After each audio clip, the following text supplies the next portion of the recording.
under a bridge. One day, Philani noticed that beggars standing at traffic lights were getting given money by passing motorists in exchange for doing nothing. And suddenly, Philani thought he had all this knowledge about books. Why not stand and talk to passing motorists, give them a review of all the books he'd read in exchange for a donation? And it worked. Philani then used this money to actually start buying books, so he could now sell his book reviews and his books to passing motorists. This started a whole pavement bookworm revolution, which is what he became known as. Philani got clean, he stopped drinking, stopped using drugs, and he started an initiative known as the Book Readers Club, which gives underprivileged children and youths access to books and reading materials between the ages of about 12 and 28. So the Book Readers Club not only acts as a platform to share books, but also as a support system and a space where these people can come and share their ideas and just be together and share their stories. So let me introduce you to South Africa. 20 minutes east of my house is this place, Sandton City. It's called the richest square mile in Africa. It's probably one of the most affluent suburbs in the country, if not the continent. 20 minutes north of my house is this place, an informal settlement called Dipsloot. There are approximately 800,000 people that live in an 18 square kilometer radius. And as you can imagine, it's a place of many social ills. Unemployment is rife, HIV is a massive problem, poverty is a huge problem, gender-based violence is a huge issue. The average income for a man living in this area is about 100 euros a month, and the figures for women aren't known. 20 minutes west of my house is this place, Cradle Moon Conservancy.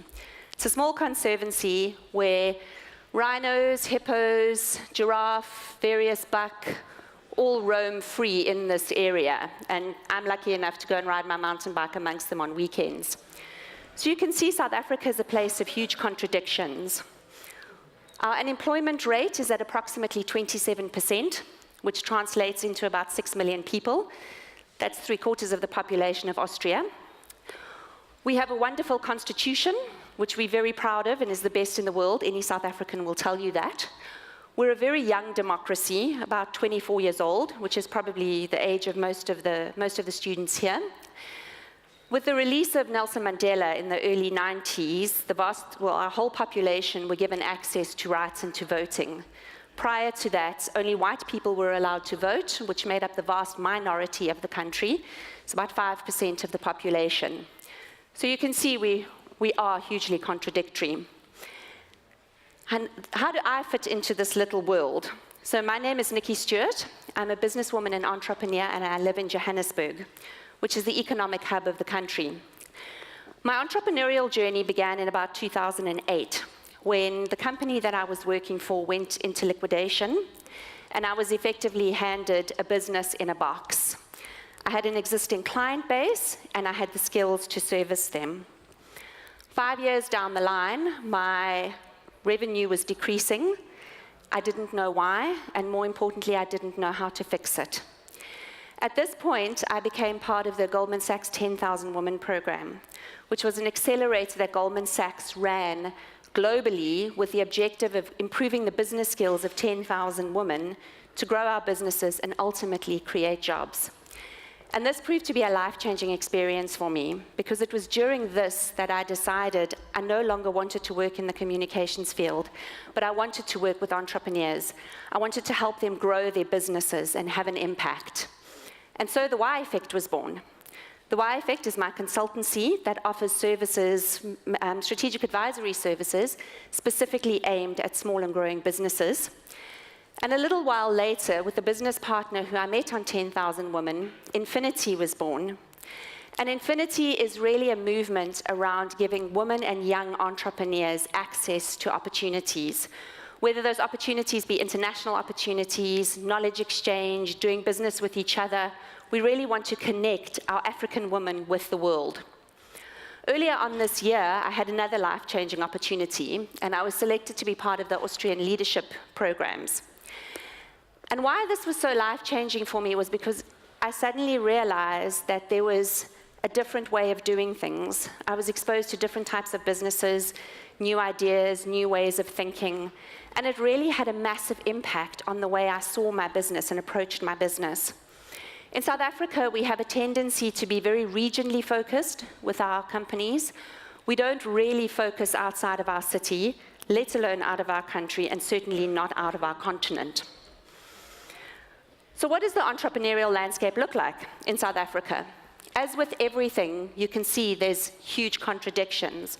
We've got everything from globally impactful stock exchange listed companies, this is a medical insurance company, to our survivalist entrepreneur who sells things at the side of the road. And these people probably live off about 3 to 4 euros a day. And that's what I paid for my iced chai latte in the coffee shop. So you can see it really isn't a strong, sustainable living. Our ecosystem is very young. Our democracy is a young adult. Our ecosystem is more like a teenager. And that comes with all sorts of craziness of actually being a teenager. So we try, South Africa has a big, because of our complex history, we have legal requirements called Black economic empowerment. So big companies are forced to spend money on small and developing businesses, particularly Black-owned, with the notion of getting them into corporate supply chains so they can grow and develop and create jobs. The problem with this is that it's created a really weird incubator-accelerator system, neither which is very clearly defined, and a lot of them are linked to corporate companies. So for instance, you'll have the Discovery Entrepreneurial Program. This isn't being monitored, and no one knows how much impact we're actually having. Government is also throwing a lot of grants at particularly Black-owned companies. It's not being tracked, and they're not being supported. So we are trying very hard, but we do still need to mature. So we're in quite an interesting space at the moment where people are now starting to question this, and people are now asking, what are all these things doing? How many jobs are they really, really creating? So we're starting to pick apart our little teenage system and try and fix it and put it together as a stronger adult. So these are some of the challenges that entrepreneurs face in South Africa. Access to funding, which I think I'm very sure is a global problem, although according to the panel earlier, not here in Austria. Government bureaucracy, on average in South Africa, it takes 45 days to open a company, versus Kenya, which sits at 2 to 3 days. So our legislation and bureaucracy can be very tricky to navigate. Access to markets, as I said earlier, thinking outside of your country or outside of your city. We also have a big problem with lack of skilled resources and access to networks. Because of our history, a lot of the generation that is coming through now are often the first generation that have been to university. They're the first generation that has had an opportunity to earn a decent living wage. So because they are supporting families, they would much rather go into the private sector, which is a lot more stable. And once in the private sector, they often end up leaving the country, coming to the UK, to Europe, the US, where they can earn more money. But there's still a lot of opportunities. As I said, we're a place of huge contradictions. So our online smartphone penetration is becoming a lot more prolific, and a lot of people are getting online. And you can see this by the number of apps that are being developed locally in South Africa. So our fintech market is growing. We've got apps that allow people to transfer money from South Africa to Zimbabwe, because a lot of Zimbabweans come across the border and work in South Africa and transfer money back. And in line with this, we've got apps that suit particular services that we need. So we've got Sweep South, which is effectively an Uber for cleaning services. Namola, which is a security app that uses geolocation, because as you can imagine, if you look at the informal settlement that I showed you, people don't have addresses. So how do you direct an ambulance or a fire engine to a place where there's an emergency? So Namola help work with this. But we've also got huge opportunities where we have other challenges in education, in transport, in healthcare. Our tourism industry is growing because we are such a beautiful country. Our creative industry in fashion and fabrics is starting to come into its own in design. We also have fantastic natural resources. South Africa is one of 6 flower kingdoms in the world. And this lady is Mickey Monoketsi, and she used this when she realized that people in the townships were completely unaware of the health benefits of using herbs and spices in cooking. So she combined that knowledge with our fantastic resources and created Mama's Spices and Herbs. And she's building a growing business around that and also educating people around health. Second innovation is access to fresh food. A lot of people struggle to gain access to fresh food, and it's very difficult to grow. So you have to have a certain amount of knowledge to be able to plant the seeds, to know how far apart to plant them, watering, fertilizing, and then the birds come along and eat them. So it's quite a complex problem.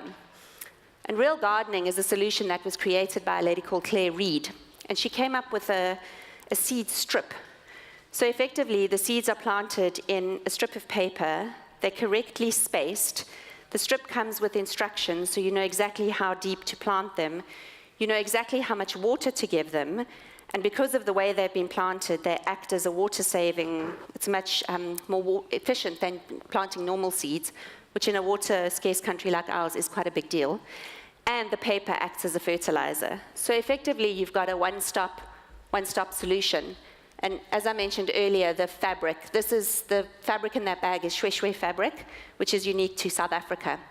So we've got lots of people solving fantastic problems. But why is this all important? And why is entrepreneurship important? And those of you that have been here for most of the day have probably heard this, but I'm going to say it again because it is so important. Entrepreneurship forms the backbone of modern economies, and a lot of more prosperous economies are very closely linked to their level of entrepreneurship. They innovate, they contribute towards economic growth, they create jobs, and they reduce poverty. And one of the key things that entrepreneurs have been identified as doing is contributing towards gender equality. Gender equality has become such an important issue that the conversation is no longer around empowering women and giving us access to jobs and to money, but it's become more of a business case around the benefits of having diverse opinions in the room. Women think differently, we see things differently, and we come up with different solutions to our male counterparts. Just imagine the benefits of that when you start breaking it all down. But what does entrepreneurship need to survive? So this little fellow here is a dung beetle. Effectively, dung beetles are nature's garbage collectors. So he runs around and cleans up all the dung of the bigger animals, like elephants. They roll this dung into balls, take it back to their nests, and they use it to lay their eggs in. But the thing about dung beetles is that they can't actually sense dung. They have mites that live all over their bodies, and when these mites sense dung, they get all excited and they start quivering, so the dung beetle knows where to go. The second cool thing about dung beetles is that they've actually discovered that they navigate by the sun and by the stars. So they use these tools available to them to find their way back to their nests. So you can see how this whole ecosystem works together to contribute towards cleaning up, keeping these little guys alive, keeping their mites alive. So it's all these symbiotic relationships and ecosystems, which is very much what we need in our entrepreneurial landscape. But relationships take time. They need to be nurtured. But if you're thinking of moving into another country, they are imperative. You need to work with somebody who knows the nuances, who understands the markets, who knows how things are done. So in conclusion, I want you to think about some of the solutions that I've presented to you today and how they could possibly be of use in your country. And likewise, how some of the things that you have come across could somehow benefit mine. And I want you to imagine for one moment how both of our societies could benefit from a really good, solid corridor that's set up between Austria and South Africa. And right now, if you're sitting there wondering how you're going to connect with somebody at the bottom of Africa, I'm here all week. How can I help you? Thank you very much.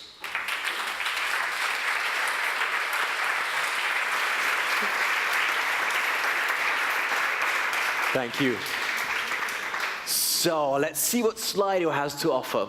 So what can an Austrian student do for South Africa and vice versa? You tell me. Well, I I think one of the big things that we need to look at is around where does innovation come from? Where does it start? Innovation doesn't happen in a vacuum. You need to have conversations with people you wouldn't normally talk to. You need to expose yourself to things you wouldn't normally do and visit places that you wouldn't normally visit. So for starters, I would encourage anybody who's interested to actually come and visit South Africa, come and experience it, see it, smell it, touch it, taste it, see what it's like, and see some of the challenges that we face. And vice versa, if this was a group of South Africans, I would encourage them to do the same thing. Marvelous. Great question here. Which is the most interesting South African startup you've seen so far? Or if there's a few, maybe, like, if you can't pinpoint it on one. Personally, I am a big fan of Sweep South, the one that I mentioned in my presentation, because it does give you, they're using the demand economy, it gives you immediate access to a service that could normally become quite cumbersome. So it's basically, as I said, it's like an Uber for cleaning services. So you put in your location, you put in what you require, the size of your house, all those other things, click the button and somebody arrives to come and help you. So it's a very, very interesting concept. Thank you. Yeah, also a good one. What have you encountered in Europe that's lacking in South Africa? Wow, so many things. Give us a feeling. Well, I think certainly based on discussions that I've had here is investments, grant funding. We simply don't necessarily have the money to give the size of grants that governments do here. We also do have infrastructure problems. Water can be an issue. As for those of you who know, we are experiencing a massive drought in Cape Town at the moment.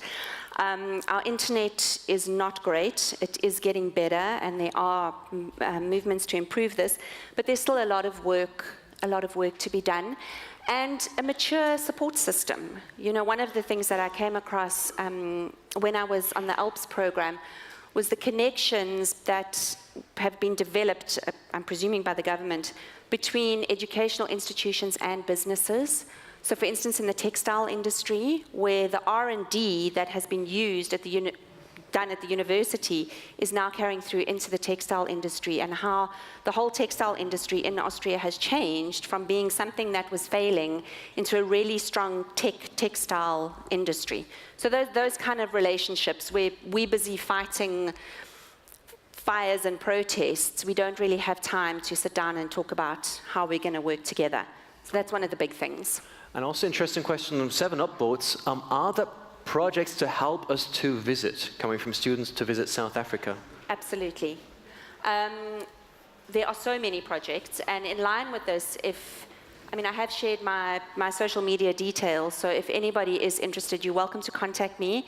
Tell me if there's anything specifically that you're interested in, because there are projects right across the board, from tech startups to township economy to animals, children, whatever. So contact me and I'll definitely connect you with those. Cool. And if you want to get in touch, there's the opportunity right now, because there's a 20-minute fireside chat happening in a minute in the Library Cafe. So it's been a pleasure. Thank you very much, Nicci Stewart. Thank you very much. Right this way. Thank you. Good. And now it's time for...